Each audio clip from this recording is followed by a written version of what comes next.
Hola, ¿qué tal? ¿Cómo les va? Espero que vaya todo bien.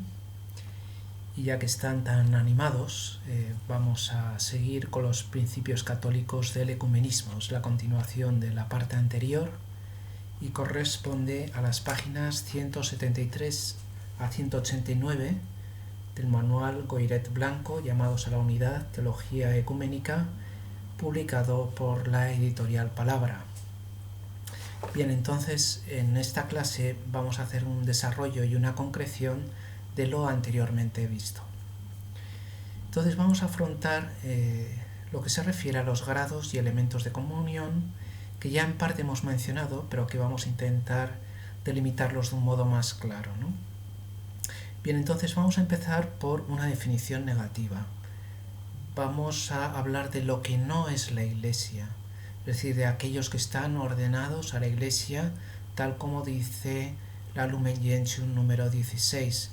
Es decir, no estamos hablando de aquellos que tienen una comunión imperfecta, sino de aquellos que pertenecen a otras religiones distintas a la cristiana. Quienes todavía no han recibido el Evangelio se ordenan al pueblo de Dios de distinta manera, dice Lumen Gentium número 16. Bien, entonces lo que vamos a mencionar aquí no nos vamos a referir a estos, sino de aquellos que pertenecen a la Iglesia. Y en concreto vamos a ver cuáles son no solo los grados, sino también los elementos de comunión. El primer elemento de comunión, y sería el apartado A, sería el bautismo. El bautismo en relación con la comunión eclesial. El bautismo es la puerta de entrada a la iglesia, tal como ocurría en las iglesias antiguas, que se entraba por la puerta, uno se encontraba la pila bautismal y después ya se acercaba al altar, ahí recibía la confirmación, como una confirmación en la fe de la iglesia, y recibe la plenitud del poder del Espíritu Santo para ser configurado con Cristo, con esa configuración que había comenzado en el bautismo, y después accede al altar donde puede recibir la comunión eucarística, con la cual se alcanza la comunión más plena en esta vida con Cristo. Bien, entonces podríamos mencionar ese texto de 1 Corintios donde dice: hemos sido bautizados en un solo espíritu para formar un solo cuerpo. Esa unción del Espíritu nos hace formar parte de ese cuerpo de Cristo, que es la Iglesia, y a cuya cabeza está el mismo Cristo. Por lo tanto, confesamos, según Efesios 4:4, un solo Señor, una sola fe y un solo bautismo.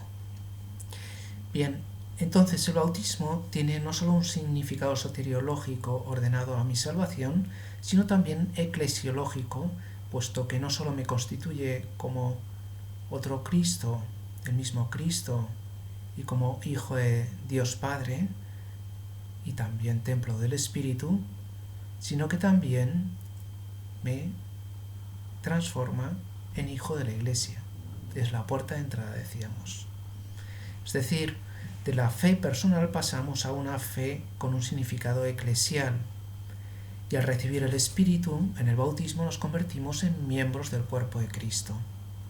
O sea, estamos formulando aquí una eclesiología bautismal que culminará, como veremos más adelante, con una eclesiología de comunión. Eclesiología eucarística de comunión, lo que está encoado con el bautismo, perfeccionado con la confirmación, queda culminado con la Eucaristía.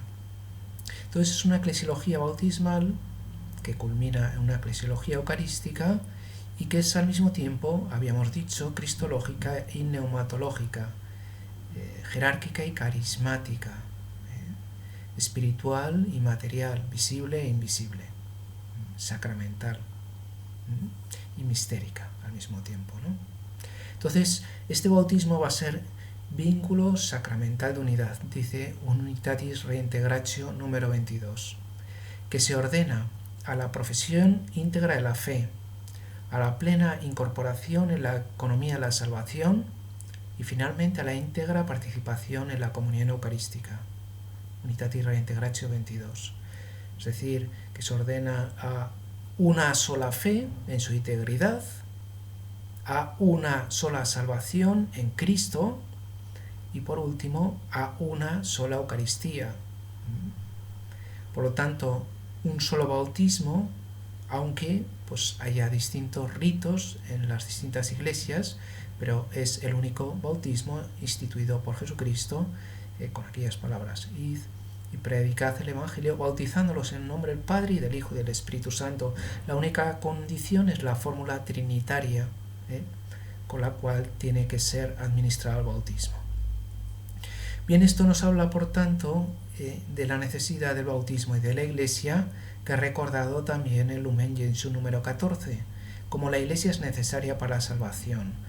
O sea, como suele repetir el Papa Francisco, no nos salvamos solitos, nos salvamos en la comunión de la Iglesia. Por poner una imagen, no nos salvamos flotando en un tronco o metidos en un tonel, como náufragos, sino que nos salvamos en la barca de salvación que es la misma Iglesia. Y esto viene de que hay un único mediador, que es nuestro Señor Jesucristo, por el cual alcanzamos una sola fe, un solo bautismo y una sola Iglesia como sacramento universal de salvación. O sea que, poniendo en positivo la fórmula, el famoso adagio medieval, podríamos decir que intra ecclesiam ulla salus. Pero esa salvación no viene por sí misma, sino por Cristo.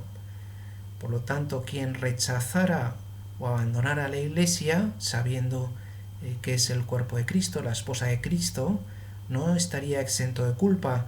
Pero al mismo tiempo hemos de recordar, como dice Lumen Gentium número 14, que no se salva, sin embargo, aunque esté incorporada a la Iglesia, pertenezca al cuerpo, quien, no perseverando en la caridad, el amor de Dios, permanece en el seno de la Iglesia, en cuerpo, pero no en el corazón, es decir, sin estar en estado de gracia.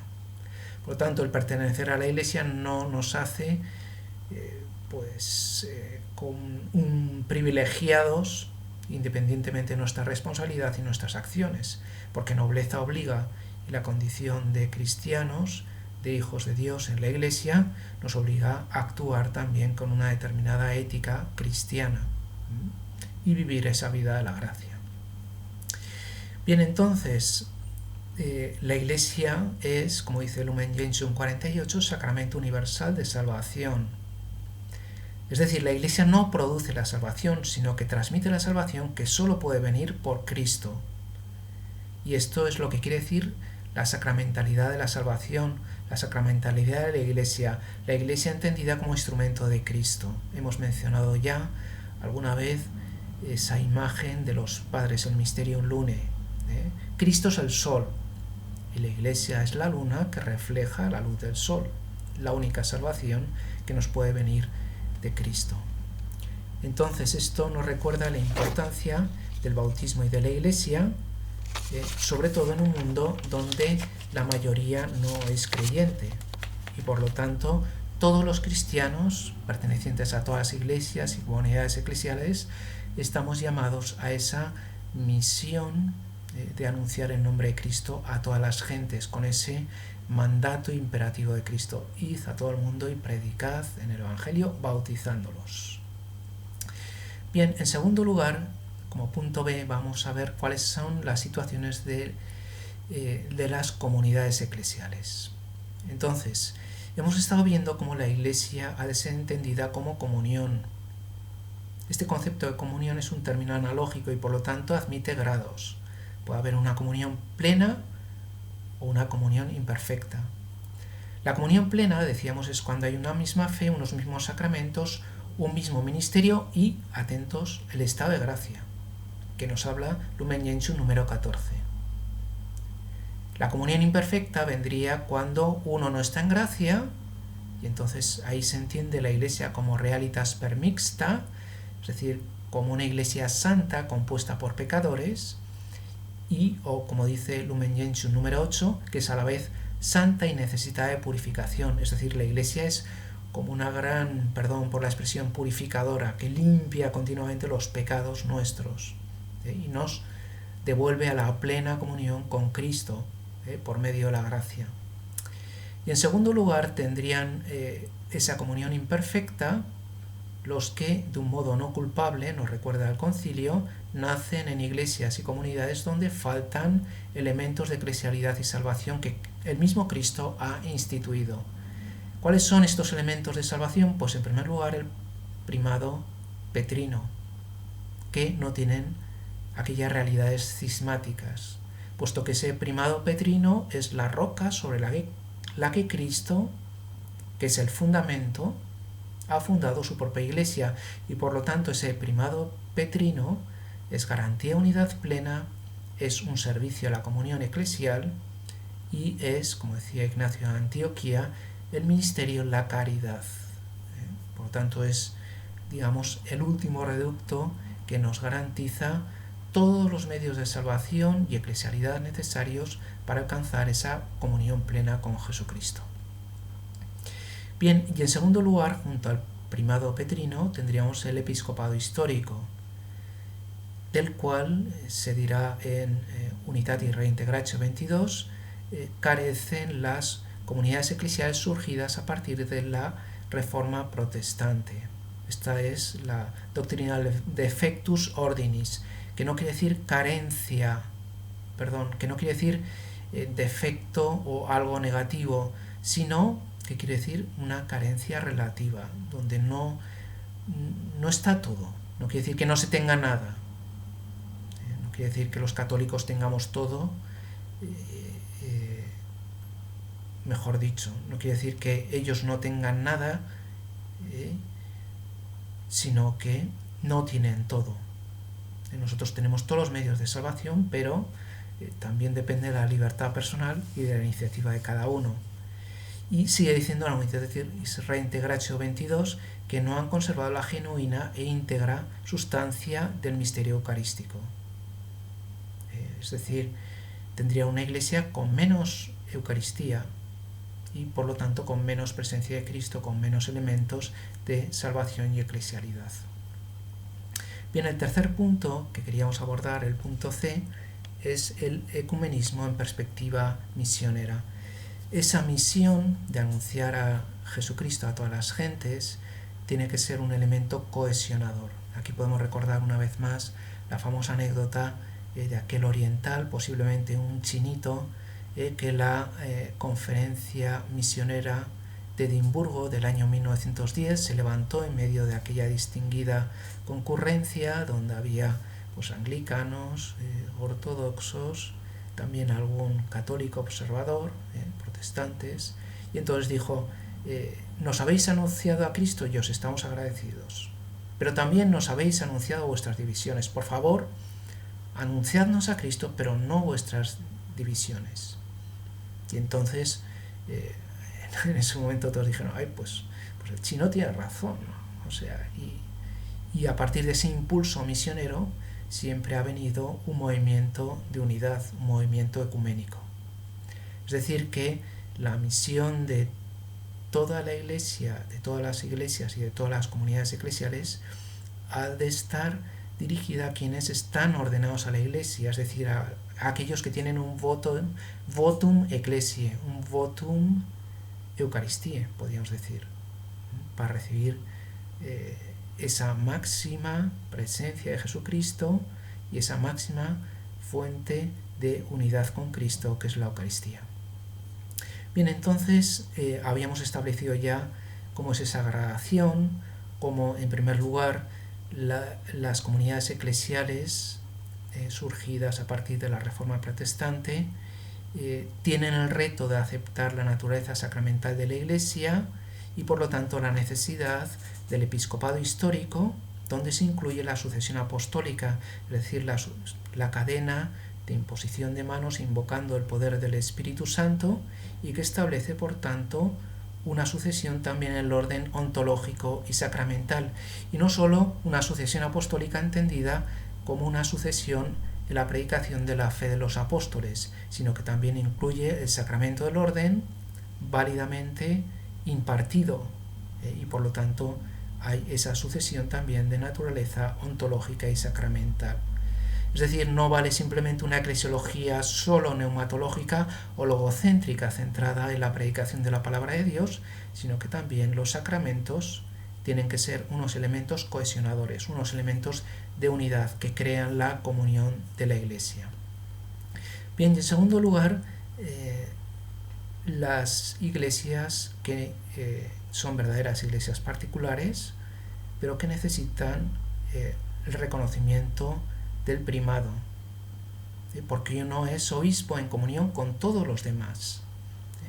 El episcopado no es una especie como de poder personal, como si uno fuera un mago, ¿no? El mago Merlín o Gandalf, sino que la Iglesia ha de ser entendida como comunión de iglesias particulares. Habíamos hablado de esa elipse con dos focos, el episcopado y el primado. Claro, si falta un foco, cualquiera de los dos, pues no tenemos una elipse, tenemos una circunferencia donde todo gira en torno a un núcleo, a un solo centro. La Iglesia es una comunión jerárquica que está dirigida por Cristo, cuyo poder es transmitido a un colegio episcopal, a cuya cabeza está el sucesor de Pedro. Cum Petro es su Petro, se dice el Vaticano II. ¿Qué quiere decir esto? Que el modelo de ecumenismo es un retorno a la Iglesia católica.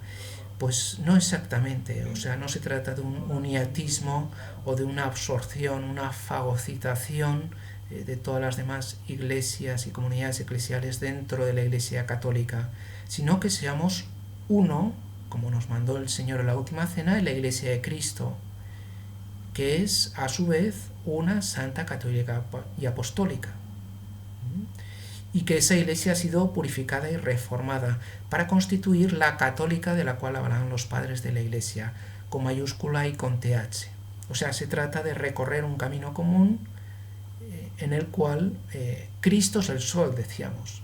El sol no es la Iglesia católica. Y por lo tanto se trata de una común peregrinación hacia la plenitud de la catolicidad, en expresión de Walter Kasper. Bien, entonces, ya para ir acabando y como recapitulación de lo anterior, podemos hablar, y este sería el punto D, de los modelos de unidad. Los modelos de unidad van a ser 4. En primer lugar, el modelo de la diversidad reconciliada, que es un modelo de origen protestante, propuesto por Oscar Cullmann, donde se habla de la propia identidad. Uno conserva la propia identidad y al mismo tiempo una actitud abierta, caritativa hacia los demás.